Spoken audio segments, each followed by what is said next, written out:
Hi, this is Professor Favors with American Literature. So today's topic is on Sylvia Plath's Daddy. This particular poem is part of American literature since 1945 to the present. This lecture also introduces postmodernism, provides an overview of confessional poetry.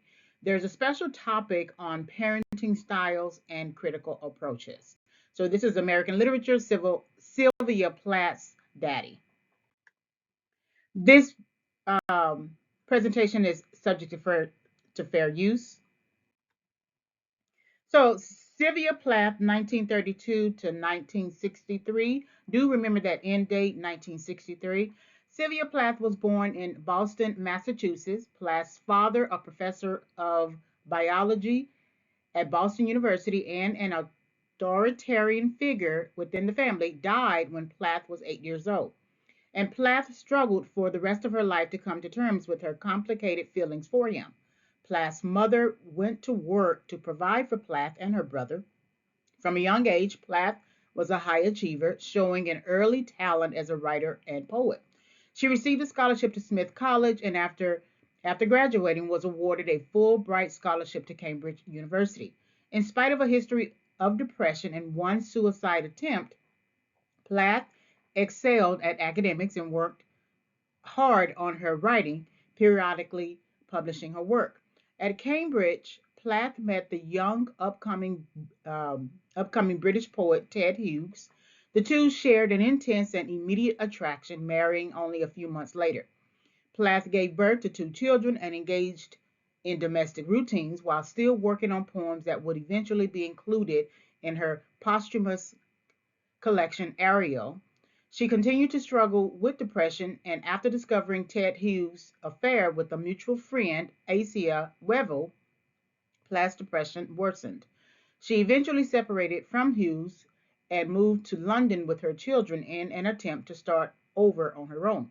During a particularly difficult winter where she saw her novel The Bell Jar published to less than enthusiastic reviews in January 1963, Plath's mental state deteriorated.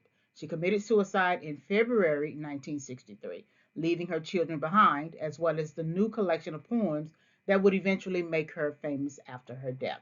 The reason why I want you to pay attention to 1963 because that is the year of President Kennedy's assassination. So, about Daddy, 1962 published. Poets such as Allen Ginsberg, Anne Sexton, and Plath in the 1950s were willing to probe their psyches in very private, personal ways, confessing their deepest, most private, even disturbing feelings. In the time period, this kind of psychological probing of the self was new and provocative. From a feminist perspective, Plath in the Ariel poems openly explores her feelings of rage against the men in her life and against patriarchal authority in general. Plath also explores her feelings of ambivalence about being a mother, the cultural pressures she experienced of becoming a wife and mother, the pain she endured as a result of her husband's infidelity, and her battle with depression that culminated in suicide attempts. In Daddy, the prevalent Nazi imagery is not autobiographical, but is used to depict the extreme emotions at work in the narrative voices desperate, raging attempt to cut the cord of paternalistic domination. The narrative voice urgently and angrily wants to break from daddy's control, domination, and influence in order to forge her own identity as a woman and as a person. So let's discuss the poem Daddy. We're looking at context as well as understanding uh, parenting styles. So, preliminary considerations. What is the meaning of daddy? What determines a daddy? Different um, are there different daddies? How is daddy considered in the poem Daddy? So we're going to define daddy, right? Interpret the daddy, as well as apply the daddy. We do have a copyright acknowledgement. This is important whenever there is an estate that owns a particular author's work. We have to make note of that in addition to the fair use. So this is Sylvia Plath's Daddy, which is part of collected poems, which were edited by Ted Hughes, and Harper Collins Publishers is allowing us to use this by permission of the publisher. So then, understanding daddy in terms of parenting styles, the source materials, I want to go over that first before we do the full discussion. So there are four standard types of parenting styles, part of the psychology literature. Here's a resource on the Mayo Clinic for insight. To search the term, choose Parenting Styles PDF to access a scholarship article such as this one titled. You can click on this link. Not every article is accessible. You usually have to have an account, maybe through the college. Uh, you should be able to access some articles through the database. If you can't access the document, type in the title to access any document on this topic. So there are four parenting styles: authoritative, authoritarian, permissive, and uninvolved. The reason why we are looking at parenting styles is because in the intro to Platt's summary of her life, whoever wrote the intro mention authoritarian. So whenever you see any sort of term that refers to a particular person, especially personality wise, you want to look up that term. So parenting styles is a very studied scholarly topic. I just wanted to get a quick resource information on it from the Mayo Clinic. You should be able to click that link. So authoritative parenting. Children understand expectations, parents explain rules and design teachable moments. Children grow up confident, responsible, capable of managing their emotions. So, whenever you have a parent who is willing to sit down at the table and explain why you did something wrong or praise you appropriately, that is authoritative parenting. Authoritarian parenting, parents have high expectations, use strict rules and punishment to manage children's behavior, and parenting is characterized by the statement, do it because I said so.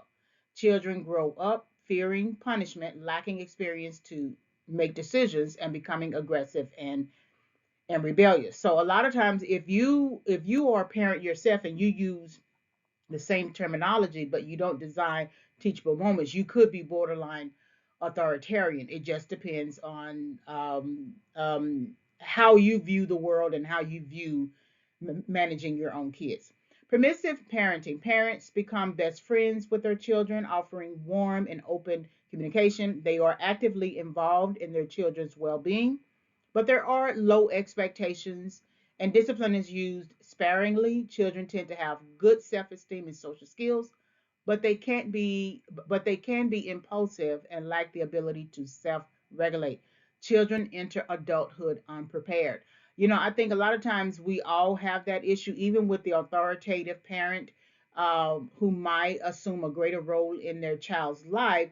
We all leave the house a bit unprepared. But I believe this means in terms of self regulation. And then the last one, uninvolved parenting. Parents neglect their children and pay little attention to them, offering minimal expectations and few expectations.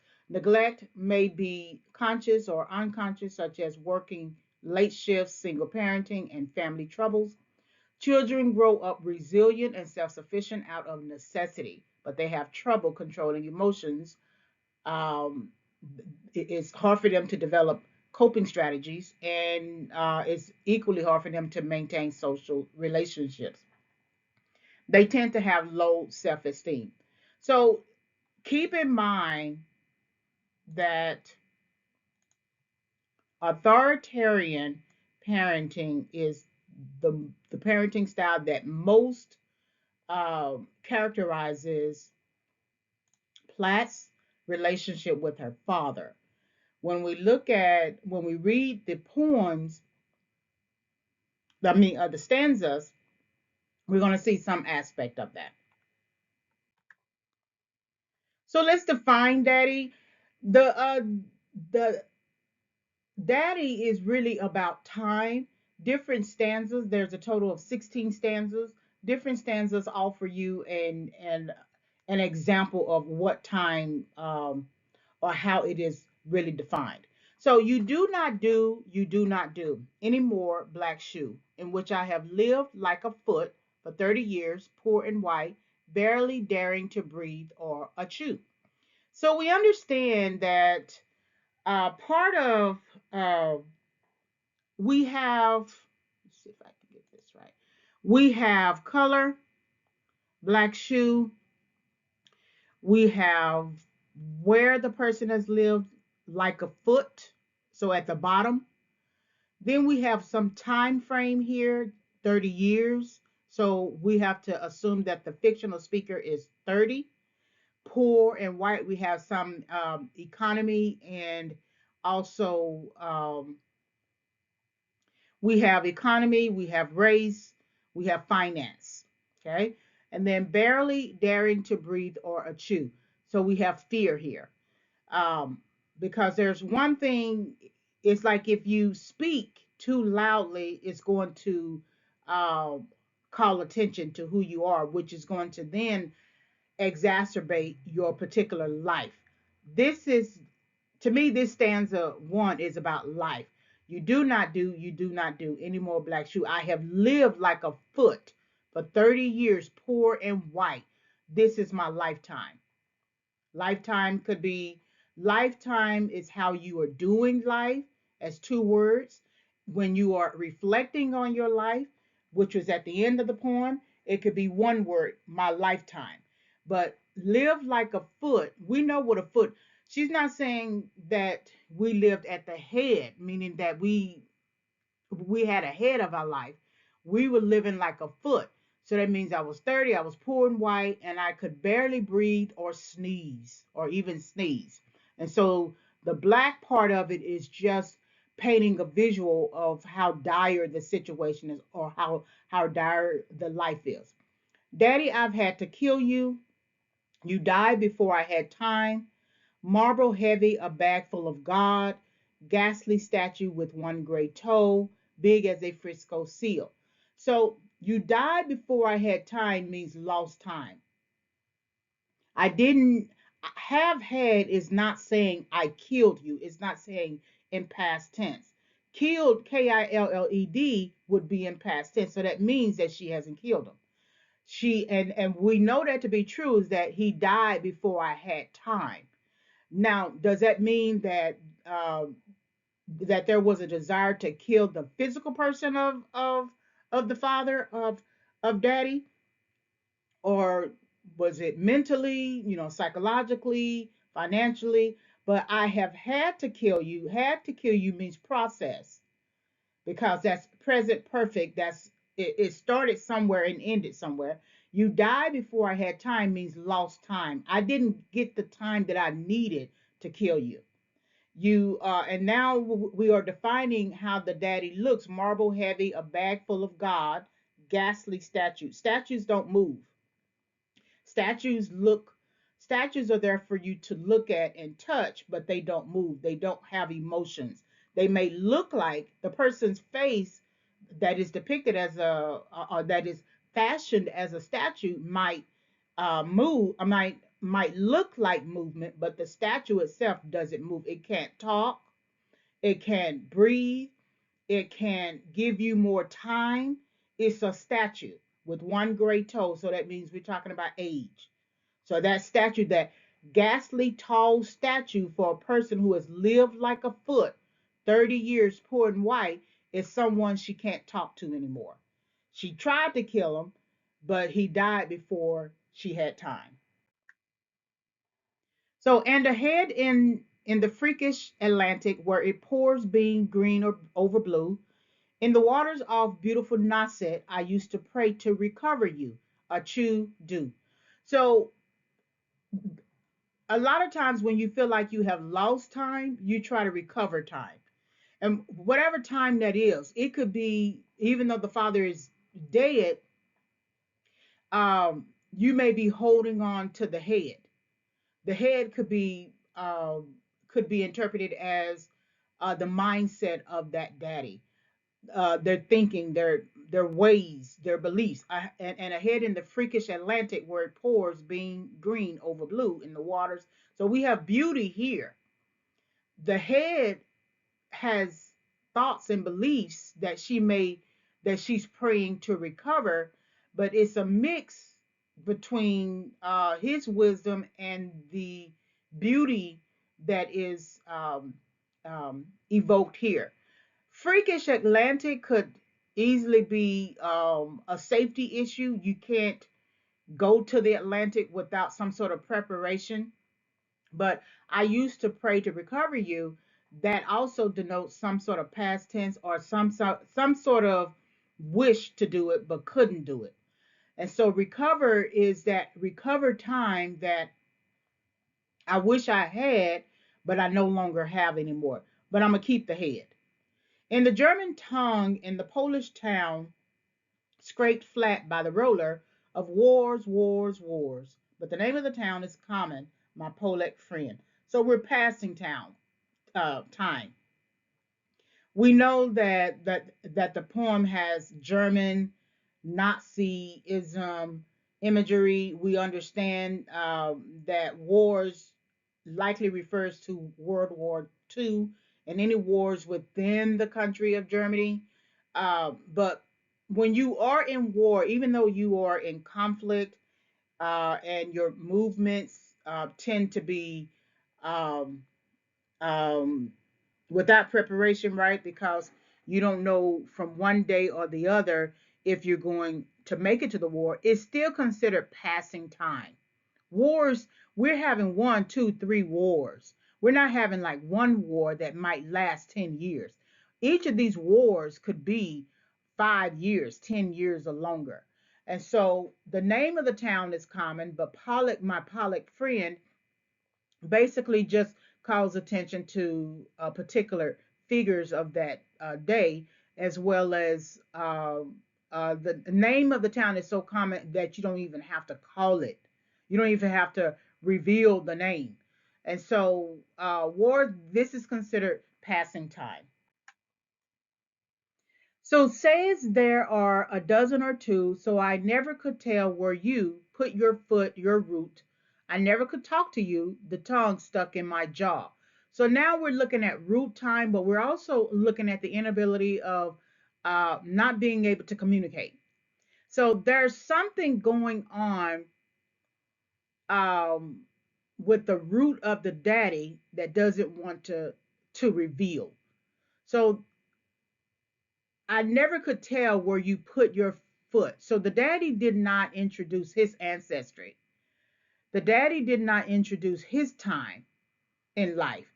The daddy did not sit down and communicate because usually, if you're telling someone where you put your foot, your root, that's one of those little folkloric narratives where the daddy sits on a armchair with a pipe, with a blanket, and all the kids are sitting down on the floor, and he's talking about where he came from, who his ancestry is, what is his ethnic background, uh, especially if he comes from a different continent. We know that German is kind of evoked here. So did he come from that point, that part of the world?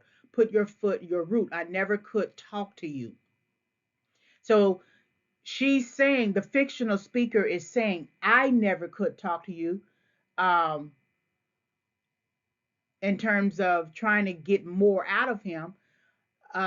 There's also the use of the first person I that is suggested. I never could tell where you put your foot, meaning that the onus of communication is also on the daddy, but he refuses to tell where he put his foot or his root, what his root is. And so not only could I not tell where you put your foot or your root, but I could never talk to you. The tongue stuck in my jaw. So even if I began to try to ask you about your root time, even if I tried to ask you about it, it's stuck in my jaw because maybe I didn't know where to start. you weren't willing to tell me where you put your foot or your root. So I didn't have direction on how to ask a question about your foot and your root. So it's stuck in a barbed wire snare. Eek, eek, eek, eek. I could hardly speak. I thought every German was you and the language obscene. So language time. We whenever you can't speak, whenever you can't communicate with someone, you can't talk to someone, you talk to them in ways that you think can get a response. Eek, eek, eek, eek is sort of like childhood talk. The tongue was stuck in a barbed wire snare. So even if I tried to ask a question, I might ensnare myself at the same time. Because at some point, you know, the person is not going to tell you everything, but you keep the fact that they won't tell you everything pushes you to keep asking more questions. And the more questions you keep asking, the more ensnared you get. Because if you keep asking questions to a person who doesn't want to communicate, there's going to be some frustrations, there's going to be some anger. You're going to get angry because you can't get what you need. You can't get in terms of an understanding of who the person is. So I thought every German was you. I could hardly speak. I thought every German was you in the language of seeing, meaning that uh, because he wouldn't communicate, um, it was almost like a language barrier. Maybe he can't communicate because we don't understand the same language. But language could be specific here, like German, or language could be the language of love or the language of hurt or pain or something like that. And the language of was obscene, meaning that I could hardly speak. I thought every German was you, and the language obscene. So the language that you and a German might have is different from the language that you and I have as parent and child.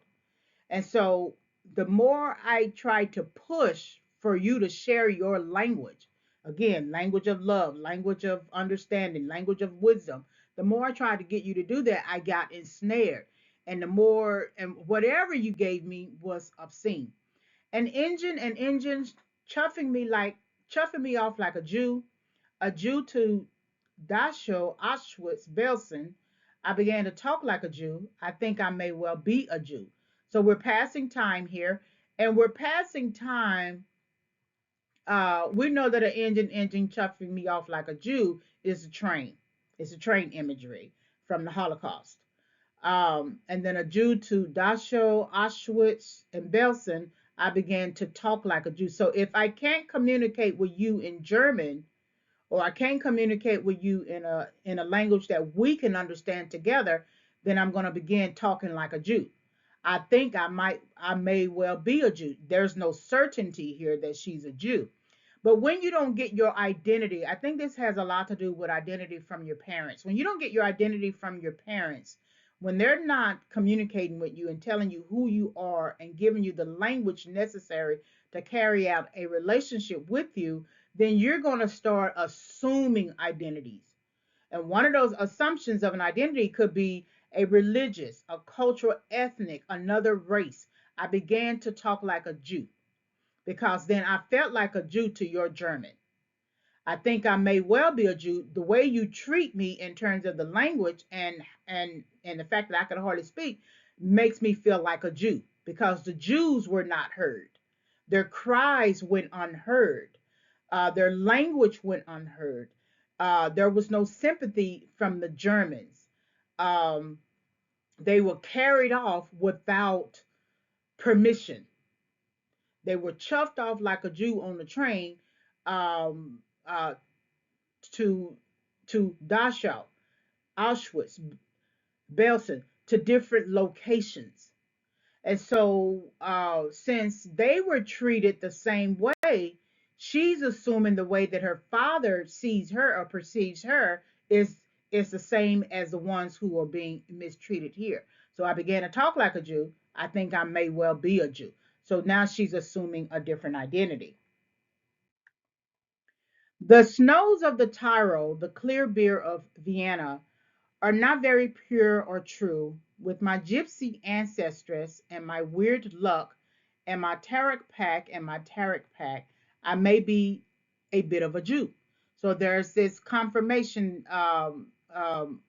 It's it's sort of like drawing an inference or drawing a conclusion. We have location here, Snows of the Tarot. So that means we have um,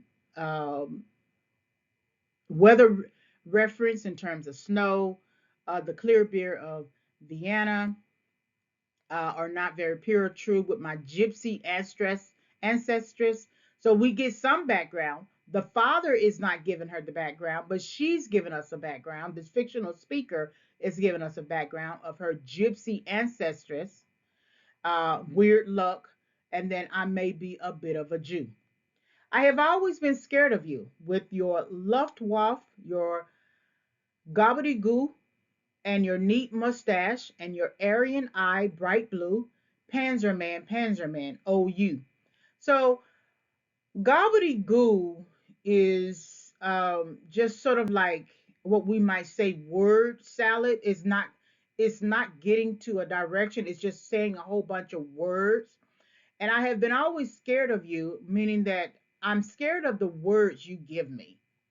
The words that you give me are not certain. They're not framed with a particular context. You're just giving me something to give me something to hold me over. But there's a neat mustache to how you say what you say. There's an Aryan eye and a bright blue, so there must be sincerity because according to the white race, if you are Aryan and bright blue, you are um, the best. You're considered the best. Panzerman, oh you. So this is scared time. This is ancestry time in terms of gypsy ancestress. We get some kind of ancestry. This is scared time. Scared time, again, could be about just how you conduct yourself with, or how your father, how daddy conducts himself with the child. And it's just a lot a circumlocution, a lot of word salad, not enough information to give me a clear indication of who I am because I may be a bit of a Jew. It's not saying I am a Jew. Bit could be part Jew. May is definitely conditional. It's not telling me truly who I am. Not God, but a swastika. No black, no sky could squeak through. Everyone adores a fascist, the boot in the face, the brute heart of a brute like you. So we're looking at political time. Anytime we are referencing a type of government, fascist is both political and a type of government, which refers to that parenting style, authoritarian. So we know what swastika means. There is no God in the midst of swastika, uh, fascist, brute heart. So this is a government or governing strategy, swastika, because it can hang like a flag. No black, so black, no sky could squeak through. So the air, the the understanding is so black that not even the sky could come through. Everyone adores a fascist. So at some point, you are adoring someone who is not beneficial to you, but it works like adoration works like compliance because if you think about those authoritarian countries like North Korea and during the time of Nazi Germany, you had to adore the person in charge, the authoritarian in charge. You had to give that person deference, honor, salute, whole. I've heard for North Korea that if something happened to the country, a house broke down, I mean, burned down or something like that, the citizens of the country need to take the picture of the man who's over the country, not any of their other belongings, but his picture. So that adoration is something. It's not so much that she wants to do that. The fictional speaker wants to do that, but in a particular time, a political time, you have no other choice but to adore the fascist. You stand at the blackboard, Daddy. In the picture I have of you, a cleft in your chin instead of your foot. But no less a devil for that, no, not. Any less the black man who. So we're in teaching time. Anytime you see a word like blackboard, Daddy is teaching. You stand at the blackboard, Daddy. In the picture I have of you, that's the picture of he won't communicate in previous stanzas, but he will teach. Now, whatever he's teaching is going to be from a different type of governing understanding, but it's the picture that she has of him from the blackboard. A cleft in your chin instead of your foot, but no less a devil for that, no, not, and any less the black man who bit my pretty red heart in two. I was 10 when they buried you. At 20, I tried to die and get back to you. I thought even the bones would do. So we're talking about death time. There is a certain death when he died. I was 10 when they buried you, so we know that he's dead, and we know that he's dead from stanza 2, I think. At 20, I tried to die, which is suggesting suicide attempt. Tried, not died, and get back. The three backs reminds me of the wars. So the warring to get back to you, to get back to the person he was before he died. Um, in fact, to me, if there is no communication between parent and child, there's already death. It's just it's sort of like an undertone of death. I thought even the bones would do. So I thought the bones would be enough for me to hold on to you. But they pulled me out of the sack and they stuck me together with glue. And then I knew what to do. I made a model of you, a man in black with a Minecraft look. And so model time. So then now she's operating as a model. She's performing life in a sense because they pulled me out of the sack and stuck me together with glue. Think about glue trying to stick something together. It's not the same seamless image that you had before. If you tear up all your papers, even if you tear up a piece of paper in four parts, and then you try to glue all those parts together into a paper, it's not going to be the same paper. There's going to be cracks in that paper. You're going to see where there was a initial tearing, and so the glue would just hold it together for however long the glue can remain glue. But if it's hit with any more elements, life elements, time elements, weather elements, the paper is going to rip apart again. So they stuck me together with glue, and then I knew what to do. I made a model of you, a man in black with Minecraft look. So now she's going to live with the model instead of the person. That means if she's living with the model of the person, she's also modeling behavior. Model time. She's modeling behavior. If they stuck her together with glue, this is not her sticking herself together with glue.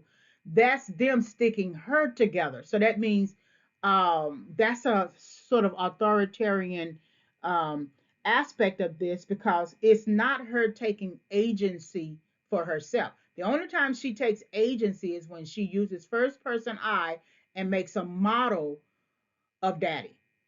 That's where she's going to live. She's going to live in the model of him than in the existence of him. And if she's living in the model of him, knowing that he's dead, and everybody else knows that he's dead, then she's going to model how she's going to live the rest of her life. And I love the rack and the screw. And I said, I do, I do. So, Daddy, I'm finally through. The black telephone's off at the root. The voices just can't worm through. So, we're talking about married time. I do is married. The fictional speaker um, um, is telling us that she's married by using these words, but we also know that Plath um, married Ted Hughes. So, Daddy, I'm finally through. I'm through with that connection. through here means that connection between parent and child.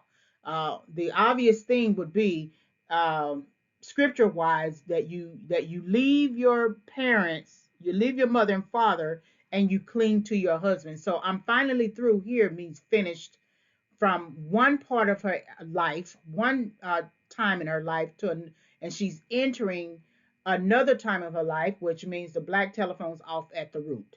She's cutting off that communication between parent and child when she gets married. The communication really ended when he died, but making that model of him keeps him alive. The voices just can't worm through. So his voice, the voices that she struggled with in dealing with him can't worm through anymore. If I've killed one man, I've killed two. The vampire who said he was you and drank my blood for a year, 7 years, if you want to know. Daddy, you can lie back now. So we're talking about divorce time. So if I've killed one man, that's the first daddy. I've killed two, that's the husband. The vampire who said he was you, meaning that he suggested that he was going to be better than the father in terms of being a husband to the fictional speaker, and drank my blood for a year. It could be love, right? 7 years, if you want to know, that's how long they were married. Daddy, you can lie back now, meaning that you don't have to have the responsibility of me anymore because the marriage, that husband took over your role. There's a stake in your fat black heart, and the villagers never liked you. They are dancing and stamping on you. They always knew it was you. Daddy, daddy, you bastard, I'm through. So I'm through. This is finish time, and it's also finishing the poem. This is the last stanza of the poem. And so the villagers never liked you. That social perception of her father. There's a stake in you. So someone has stabbed him. There's a stake in your fat black heart, meaning that whether it's a literal stabbing or not, um, is something in the heart that doesn't want to change, to the point that the perception of him breeds some contempt. They are dancing and stamping on you on his grave. They always knew it was you. You were the problem. Daddy, daddy, bastard. Daddy, daddy, you bastard. I'm through. I'm finished with the whole thing. Not only did I kill one man and kill two, you can lie back and rest, right, in your grave. We know that he's in the grave because there's dancing and stamping on it. And I'm through, meaning I'm finished with this whole conversation. I'm finished with this poem. I'm finished with the process overall. All right, so let's now discuss the critical approaches to Plath and Daddy. There are two approaches that we're going to work with, and they are discussed in the Allegheny Journal article. That's the biographical approach and the psychological approach. All right, so understanding biographical approaches to Plath and Daddy. Biographical approaches consider the full account of an author's life, which provides both temperament and context. The author's life experiences set the tone for critical interpretation. The author's life experiences also shape the literary work and art in general. Public knowledge of the author's background also shapes interpretation of the literary work. This knowledge explores various interpretations to include critical approaches such as biographical approaches. Biographical approaches must consider the fictional aspects of the literary work when common knowledge conflicts with real life. A poet, for example, may reference a father in a poem using historical information to provide context, but the father's representation may only be necessary to establish tone, the poet's attitude towards a real life parent. The father is dramatized, which suggests analogy and not ownership. Not ownership meaning that it's not autobiographical. It's still in fictional form. So understanding psychological approaches to Plath and Daddy. Psychological approaches deal with the personality of the author, which includes depiction of feelings and mental and emotional features, which is further defined as the state of mind of the author. Psychological approaches explore the interrelation of the author's mental state and emotional capacity. This critical strategy refers to the following three things: creative process, which includes studying the author's personality for interpreting the literary work; psychological study, which includes using the literary work to explore the personality of the author; and then fictional character analysis. This includes conducting a critical reading of the literary work to explore the consciousness of the author. Your critical reading represents an overview of your understanding of the work and the canon of scholarly readings. So, your understanding of the work is always going to come after the canon when you are doing sort of like a literature review. If you were writing a paper, you would do the literature review first, which is the canon of ideals on this particular work and author, and then you bring in your understanding of the work. But that's what the fictional character analysis would still look like. There are different strategies and questions to consider when reading a literary work critically. So let's look at understanding the psychological approaches to Plath and Daddy. So there is a creative process. This includes, again, studying the author's personality for interpreting a literary work. So then the strategy would be to interpret the literary work, and then here are some questions. What part of Plath's personality was she using during her writing process? You may look at a past tense assessment of the work. And then, was she angry while writing Daddy? So that would be your interpretation. If you're looking at the work in terms of saying Plath was angry, or she was writing from a place of anger, then that's going to be looking at her creative process, her writing.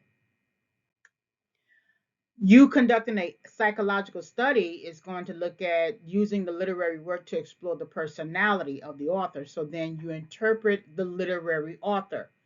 And so, how does the poem Daddy depict Platt's personality? Looking at each of the stanzas, what is she calling attention to? So, personality traits is a psychology term. So then, if you're bringing in a psychological assessment, you can bring in the parenting styles. So, how does she depict her father? How does the fictional speaker? I mean, how does the author Plath, Sylvia Plath, depict the father in Daddy? Is she angry? That's a present tense critical reading. And then, does the poem suggest that she is angry? So, this is now you interpreting the literary author. All right, understanding psychological approaches to Plath and Daddy in terms of the fictional character analysis, which includes conducting a critical reading of the literary work to explore the consciousness of the author. So the strategy then is going to be interpret both the literary author and the literary work. And then questions will be, what is the amalgamation of the author, the poem, and the understanding evoked from reading Daddy?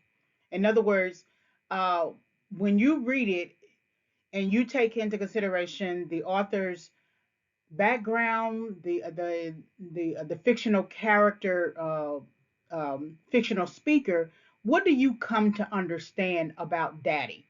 Especially the historical context that are evoked within the poem, referring to Nazism in Germany, um, um, as well as Jewish references. So this refers to summation plus canonical thought. You're going to take into consideration what you come to understand, and it's either going to confirm or disconfirm what the canon is saying about this particular poem. And then essentially, is Plath in the poem a depiction of someone stuck in anger? That's a summative understanding of the poem. So then, how is Daddy defined, interpreted, and applied? Daddy reveals a fictional character enhanced from the author's lived experiences. Daddy reflects a psychological study of the parent-child relationship. Daddy suggests a creative process that the author uses to address feelings of anger towards a parent.